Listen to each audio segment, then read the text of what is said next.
자, 문제부터 먼저 한번 훑어봅시다. 기억부터 미음의 서술 방식에 대한 설명으로 적절하지 않은 것. 밑줄이 그어져 있고, 그렇죠? 기억부터 미음에 밑줄이 그어져 있고, 문맥적인 의미를 우리가 판단을 해야 되겠다. 그래서 1번부터 5번 선택지에서 그 핵심어, 그렇죠? 키워드를 잡아내서 그 키워드가 과연 문맥적인 의미에 맞느냐, 맞지 않느냐, 이거를 판단해보자 라고 이야기를 한 문항이고요. 그 다음에 19번 A와 B에 대한 이해라고 있습니다. 그래서 밑줄이 그어져 있겠죠. 그래서 B는 여기에 이제 현실 이렇게 나와 있고, 그 다음에 A는 여기에서 이 시대, 그렇죠? 앞부분에 시대가 이렇게 나와 있습니다. 역시 문맥적 의미, 즉 관련 정보들을 우리가 판단을 해야 되고 끊어야 돼요. A면 A만 다 판단을, 그렇죠? A, 그쵸? 네 가지가 있어서 이 A 가지고 뭐가 맞는지를 판단을 먼저 해야 한다라는 거. 자, 그다음 윗글을 이해한 내용 파악하라는 거예요. 그쵸? 어려운 내용은 아니고. 자, 보기를 참고하여 윗글을 감상하라고 이야기했습니다. 그래서 먼저 읽으란 얘기죠. 자, 그래서 21번 문항이 바로 여기에 맞춰서 해석하세요라고 이야기를 했어요. 그래서 21번부터 한번 먼저 보기를 읽고 지문의 내용으로 한번 가봅시다. 1981년 발표된 무기질 청년은 30대 중반의 서술자가 서술자가 30대 중반이고, 자, 20대 대학원생의 일기를 읽으면, 남의 일기를 왜 읽어? 그쵸? 읽으며 표하는 감상과 비판을 내용으로 삼고 있다. 자, 물질주의가 팽배한 세태에 대해 부정적으로만 바라보는 20대 청년과, 자, 그래서 물질주의가 팽배한 세태에서 부정적으로 바라보는 바로 이 20대의 청년, 즉 일기의 주인공. 그 다음에 세속적 삶의 부정적 측면을 인식하면서도 어느 정도 이를 수용하는 30대 중반의 서술자. 그러니까 기성세대가 된 거지. 물질주의가 팽배한 것은 알아. 그럼에도 불구하고 그래도 살아남으려면 이거는 좀 여기 맞춰서 가야 되는 거 아니겠어? 타협을 하는 거죠. 자, 반응 차이가 흥미롭게 대비되는데 흥미롭지는 않지만 대비는 돼요.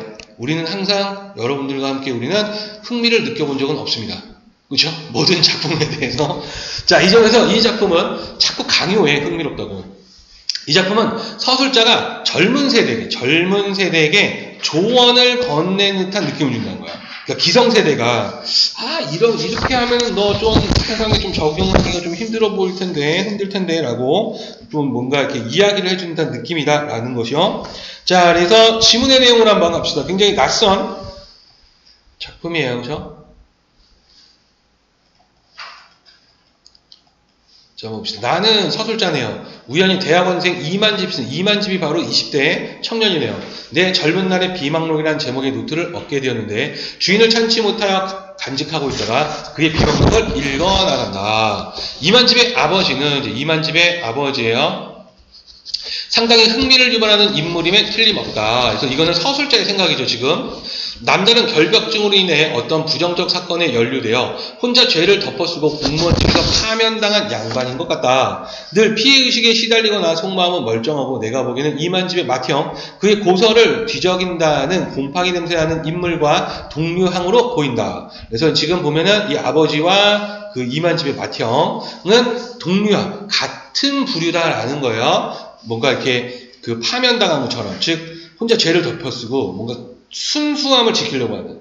그들은 분명 한 시대의 또 한 사회 환경에 어정쩡한 부산물일 텐데 이상하게도 그들에게서는 가해자인 시대의 냄새를 맡을 수 없다. 자, 지금 이 시대를 가해자라고 이야기했습니다. 그래서 그 시대를 부정적으로 지금 바라보고 있어요.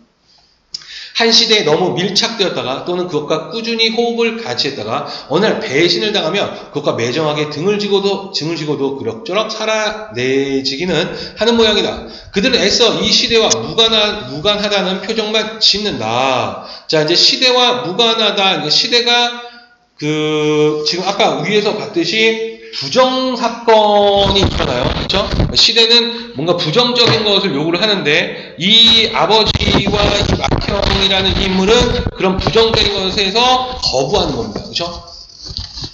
아무튼 무능하기 짝이 없으나 그걸 이제 무능하다라고 지금 서술자가 평가를 하죠. 법 없이도 살피해야 돼. 법 없이도 살만하다는 거야. 그러니까 지금 이 서술자는 약간 찌들어 있어요. 그렇죠? 이 사람들 무능하다고 보고 법 없는 사람들은 워낙 무기력하기 때문에 해를 끼칠 사람들은 아니다. 어쩌면 생내부터 착한 심성으로 고생을 낙삼고 살 양반으로 점지된 것 같다. 이제 착한 심성으로 고생하면서 살 거다라는 거야.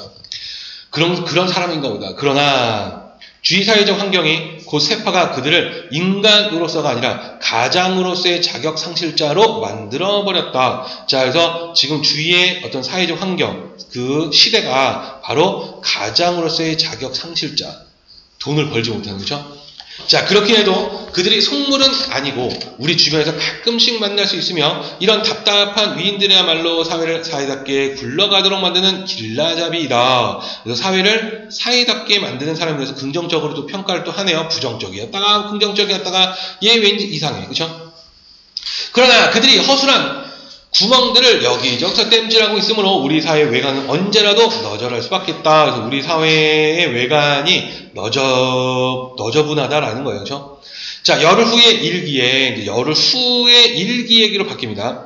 이만집은 둘째형의 이야기야. 차 사고가 무사히 해결되었음을 밝히고 그동안 셋째형이 또 등장하죠. 취한 행동에 대해 욕을 퍼부었다. 이제 셋째형에 대해서는 욕을 해요. 갈등을 하네요. 형제가 아닌데도 서로 살이 끼었는지 이만집은 고시 합격생인 셋째형에게 셋째형 고시 합격생이네. 그치? 아예 침이라도 배틀기세다. 가령 가장 빨리 기성세대가 되어 시커머 죽죽한 도토리 묵처럼 쉽게 쉬어버리는 사회과학도를 나는 도저히 좋은 감정으로 마주할 수 없다고 몰아붙기까지 하며 그래서 지금 여기 작은 따옴표 있는 부분은 인용을 한 거죠. 일기를. 자, 경박하고 채신머리 없고 파렴치한 작자로서 그래서 지금 셋째형을 경박하고 채신머리 없고 파렴치한으로 와요.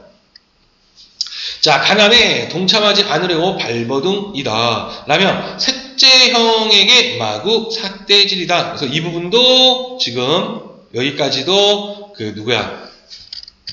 20대 대학원생의 그 이야기를 인용을 한 거죠. 자, 더욱이나 다음같이 셋째형 내외를 한 통 속으로 묶어 질타까지 해대고 있을 정도다. 셋째형 내외를 한 통 속으로 묶어서 질타를 하는 거예요. 둘째 형수, 부부는 닮는다지만 둘째형 내외가 오사바사하기는 하다. 이번 차에 사고를 처리해준 사례로 셋째 형수의 고급 무지 본견 양단 옷감 한 벌을 선사한 모양이다. 그러나 불행히도 이 셋째 형수라는 해산 부잣집 딸년은 부정적으로 보죠. 딸년이라고 해서 도무지 양단 옷감 따위가 안중에 없다. 선물이란 원래 있는 집에는 없는 것을 없는 집에는 아무 것이나 푸짐한 것을 들고 가야 하는 법이다. 하지만 골치 아프게도 있는 집에는 없는 것이 없어 선물이 필요 없는데도 사람들은 있는 집에 쌀말을 보태준다는 식으로 있어도 그만 없어도 그만인 것들을 굳이 들고 간다. 따라서 있는 집에는 선물을 들고 갈 이유가 없기도 하려니와 선물할 거리가 마땅치 않다. 그런데도 있는 집이 오히려 선물을 더 밝힌다. 그래서 세속적인 태도에 대해서 지금 여기서 비판을 하고 있어요. 있는 집이 오히려 더 선물을 밝히고 있다라는 거죠. 지금 이거 누구의 생각이에요? 20대 대학원생인 바로 이만집의 지금 생각이에요. 그죠? 지금 여기서 이제 따옴표가 이렇게 들어가잖아요. 그죠? 계속 이만집의 생각이에요.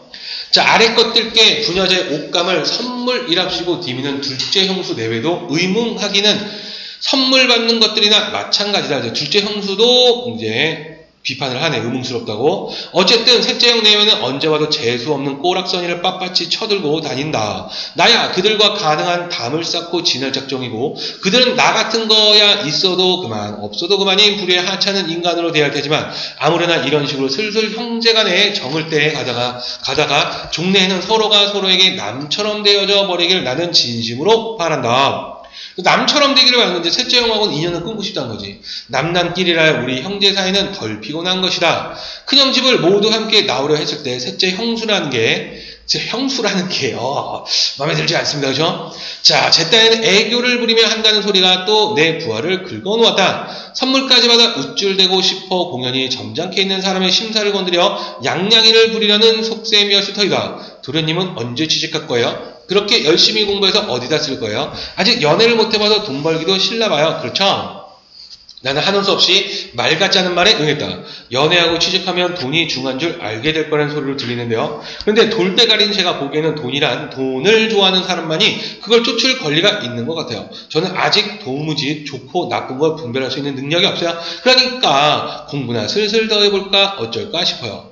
알았다. 너희 내외나 돈 많이 좋아해서 호의호식하며 너희들을 닮은 새대가리 후세나 잘 키우며 평생토록 까짓 까불어라. 와, 셋째 형네 부부에서 엄청나게 그죠?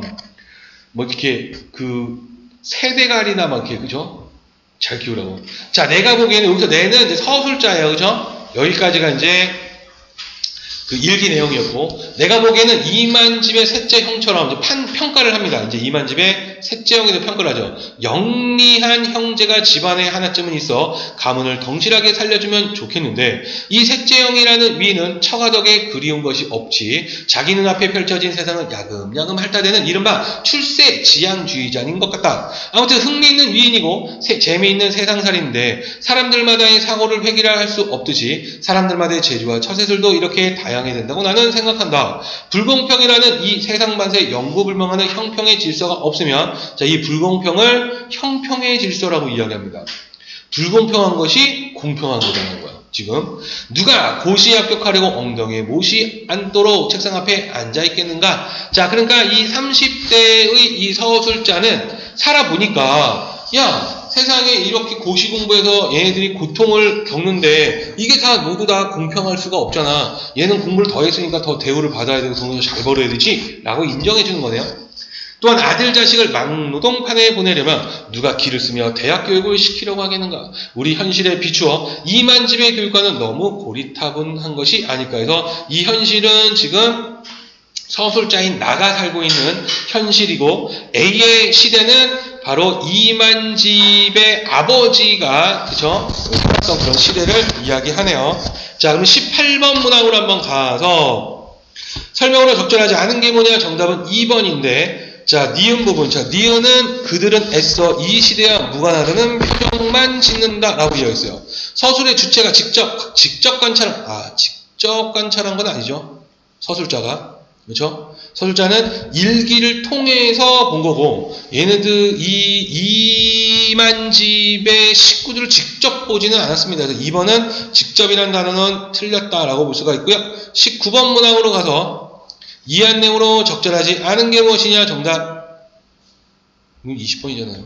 19번에 A와 B에 대한 이해로 가장 적절한 거 정답은 1번으로 나와 있는데, 자, A는 부정과 평법이 횡행하는 상황, 즉 그 이만집의 아버지가 살았던 시대, 즉 뭐겠어요?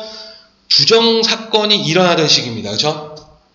B는 바로 서술자인 나, 30대 기성세대인 이 서술자인 나가 살고 있는, 그리고 이 서술자인 나는 셋째 형처럼 공부를 열심히 하는 건 불공평이 바로 형평성의 원리다라고 이야기하는 거죠. 열심히 공부하는 애가 더 대우를 받아야지 라고 하는 거. 자, 이거는 뭐야?